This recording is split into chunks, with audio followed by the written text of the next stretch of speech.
ওই যে বর্ষা কই থেকে আমি তার জীবনে নামও শুনি নাই।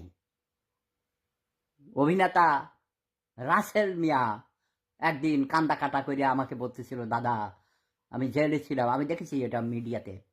তবে কি কাহিনী, কি জেলে কেন ছিলা? বললো যে এরকম আমার বউ আমার বিরুদ্ধে মামলা দিয়ে আমারে জেলে ঢুকাইছে। আমি বিয়ে করছো কবে? বউ কেডা?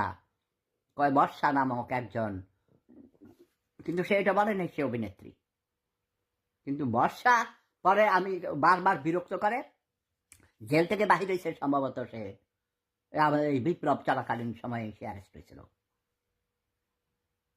ডিএ তায়েব সাহেব একজন ভালো অভিনেতা, তিনি পুলিশের কর্মকর্তা, তিনিও চিত্র জগতে ভালো অবস্থানে আছেন।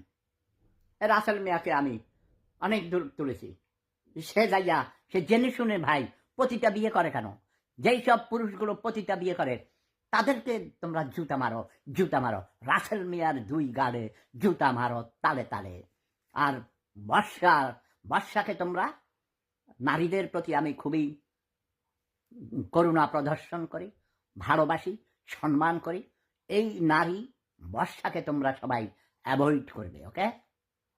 যেসব অপদার্থ কিছু লোকজন তাকে বিবাহ করতে এখনো ঘুর করে ঘুরে, আই ডোন্ট নো, এদের রুচির দৈন্য, রুচির বাজারে অনেক দৈন্যতা দেখা দিয়েছে, তারা নিজেরাও দায়ী।